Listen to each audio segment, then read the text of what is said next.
Alright, so I got this part on Amazon. I'm going to open this. And the location on the 2005 Trailblazer is actually right here.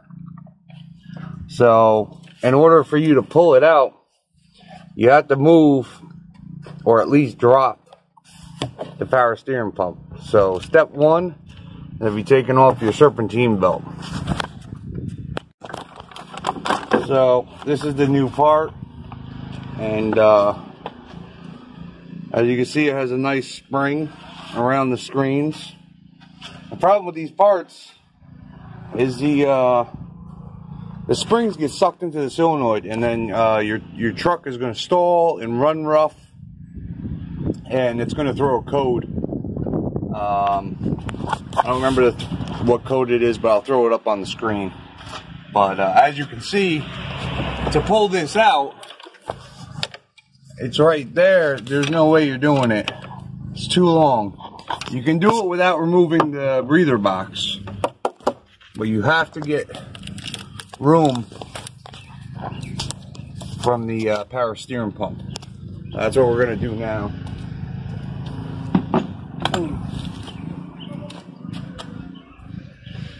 So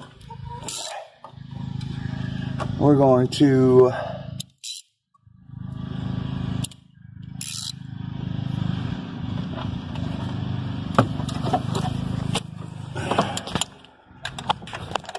don't know if you can see that or not. Not really. Wrench will just fit right in there, and then you can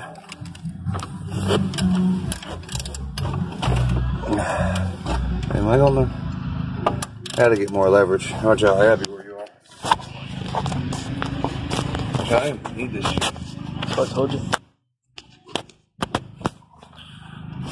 Alright, so you're gonna wanna get a decent amount of leverage on that. It's kind of a pain.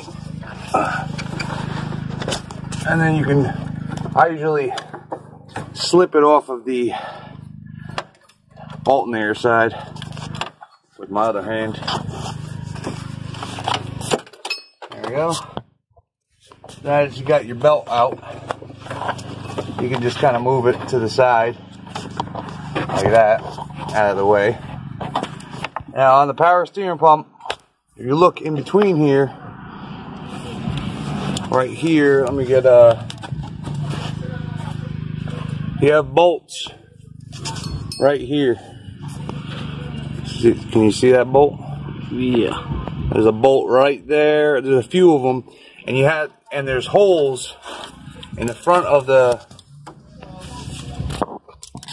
wheel here. See these holes? You got to get a socket through that hole to get to the bolt.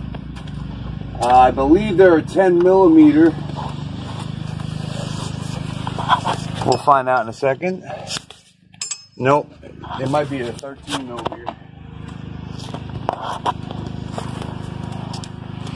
Let's try a 13. Yep, so they're 13 millimeter bolts.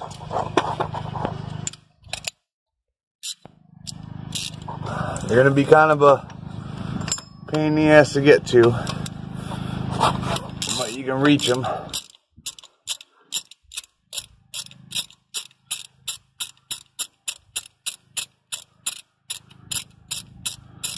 I believe there's 3.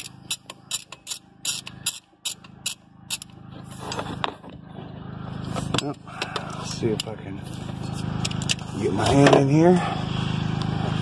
There we go. Oh, here's one. And then to grab them, you're going to grab it right through the front here like that. Kind of a pain, but really the only way to do it. And now, since you can't really see, what I'm going to do is just kind of feel for it. Alright, so there's one on the top and one directly on the bottom. So this one's right on the bottom here. Maybe we'll get lucky, there's only 2. Probably not, but be cool.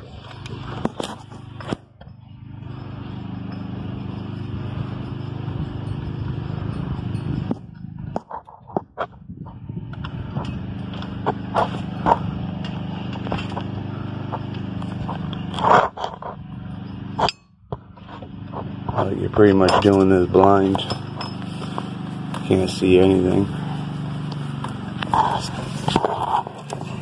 I think that's out. Yeah, it is. Alright, so that one's out. I think there's one more on this side. Yep. So there's three. There's one on the right side. Right there. And I think that's it. Hopefully.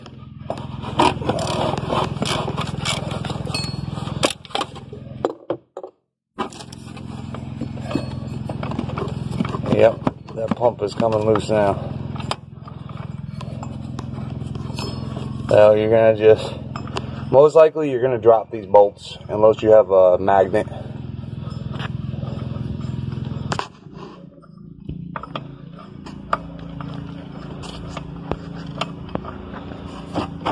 Alright, back that out.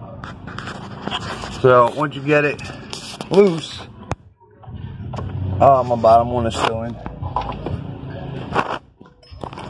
So I got it all the way out.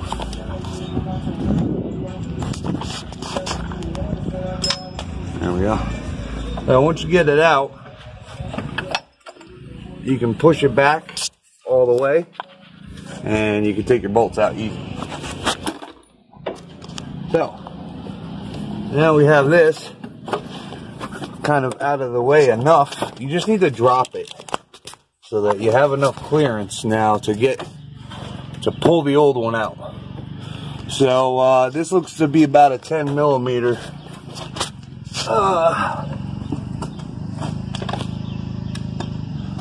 Let's see if I'm right here.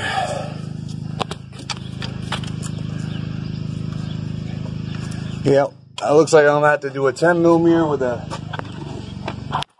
small extension. There you go. You can get your fingers in there nice.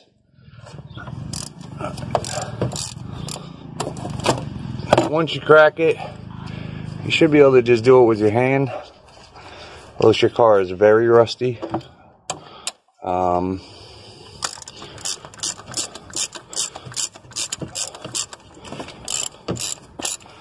I suspect that this thing will be in horrible condition when I pull it out.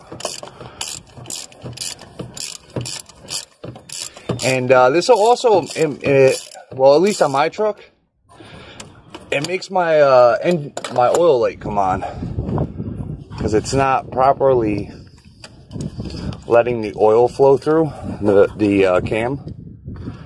So this truck has variable timing, I believe. Once you get it out like that, you can come over here to where the plug is and use it kind of as leverage. Just kind of want to twist. If it doesn't come out at first, it's okay.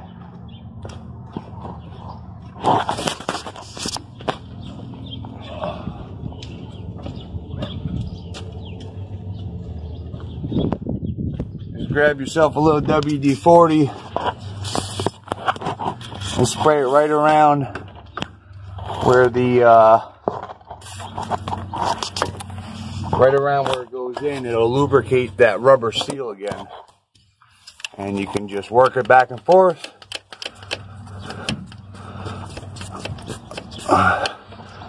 Wow, that's really tight in there.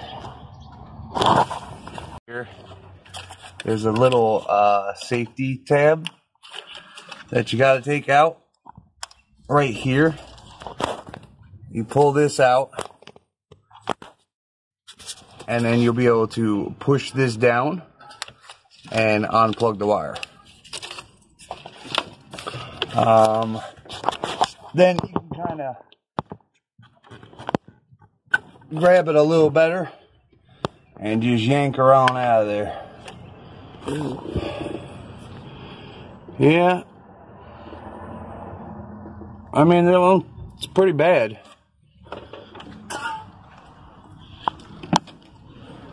So now with the new one, what you're going to want to do is take your dipstick out. You're going to want to put some oil on the rubber seal.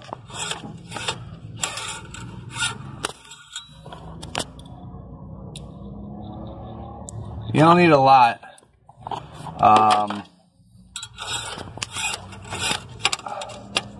You just want to lube up this rubber seal so that when it goes in, actually, technically you can just grab the oil off of the old one. And then you just want to make sure this rubber seal, it's the same thing as, you know, when you replace the gasket on your oil filter. And then you're just going to slide it back in here like that. And then when you're pushing in, kind of twist just a little bit and it'll just go right in with like no effort at all. And it actually looks like this aftermarket part.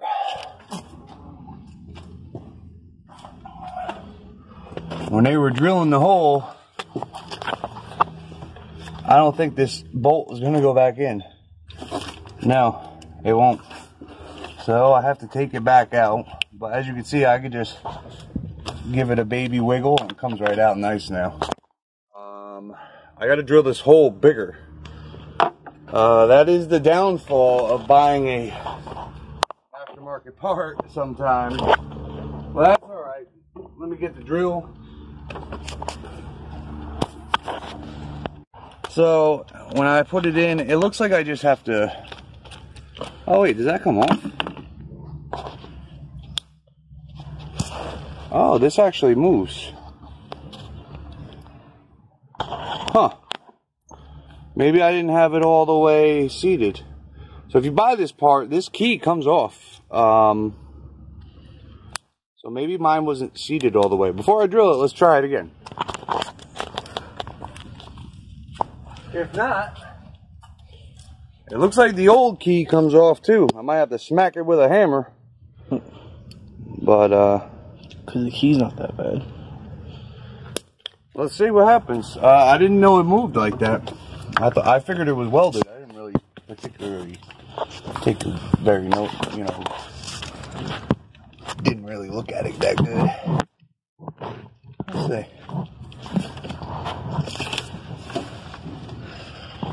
What do I do with that bolt right here? Let's give her a little try now. Alright, it went right in. So, don't drill it. Don't jump to conclusions. Use your eyes. Oh. We all make mistakes. At least I didn't drill it for nothing.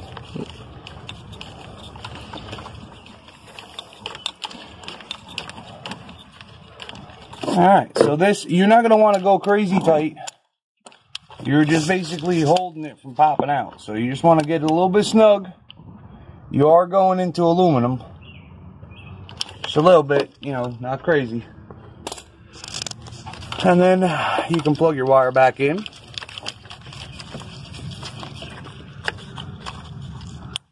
Like that. Move the wire out of the way.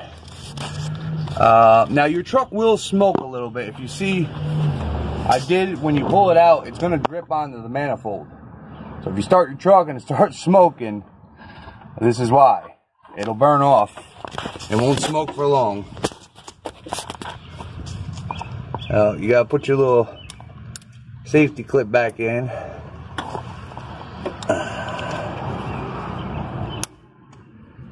These are kind of not that important. So if you do break it, it doesn't matter really. not crazy important. But yeah, there's some spilled oil, so it's gonna smoke a little bit. What you don't want is a leak. You know, when you start the truck, make sure it ain't dripping out of there, because then that means you ripped the seal, and that you're gonna have a bad time with that. All right, so now we'll switch back over to the 13 millimeter.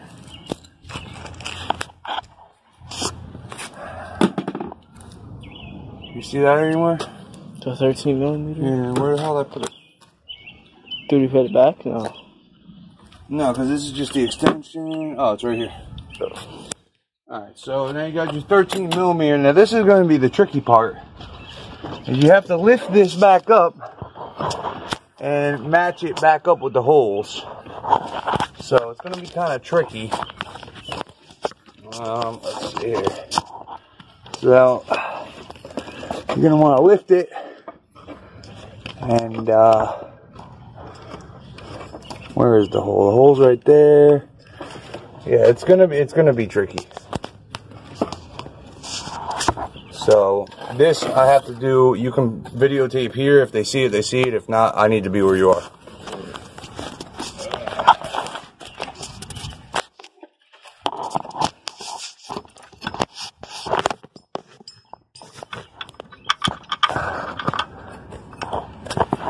So I'm going to start with the top one, because you can kind of see it.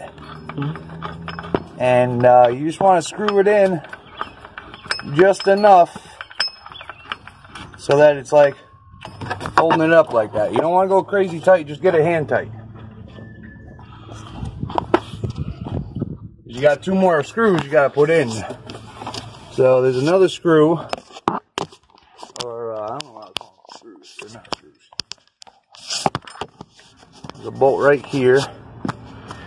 You can kind of feel for it with your finger before you put the socket on. And always start these little cheap bolts with by hand. Don't ever stick a impact driver on this thing and bring it home without knowing that you're good. And the last one goes on to the bottom. So like I said, you stick your finger in here, you feel the hole, and then blindly you're going to find the hole with the bolt. I think that's it. Yep.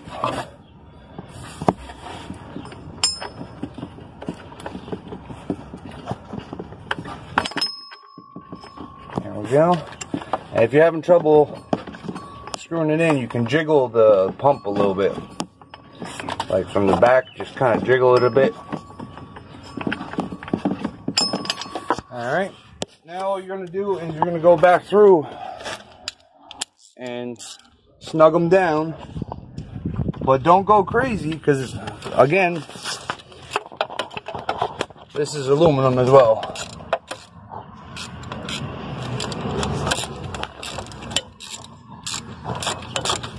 This one I didn't get very far in here. That'll give me a little bit of trouble. It's probably dirty. Dirt on the threads. Alright, here we go. I'll just snug that in.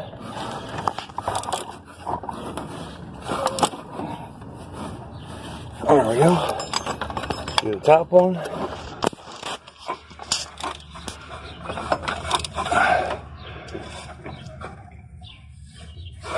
And do the right one.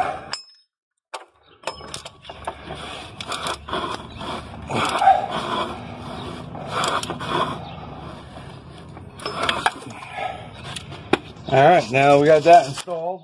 Put the belt on. Now we just got to put the belt back on. Which, when you did this, make sure you spin the wheel of fortune.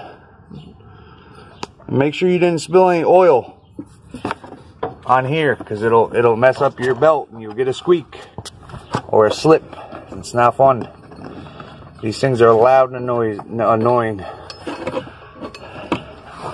once they go bad. I've replace this belt more times than I want to admit. So we'll get this back on here. Let me make sure I got my thing going the right way. Yeah.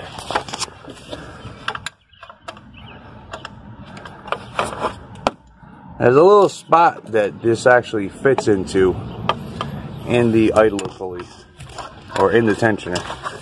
I'll show you as soon as I get it to actually fit in there. There you go. I don't know if you can see that. Yeah, you can.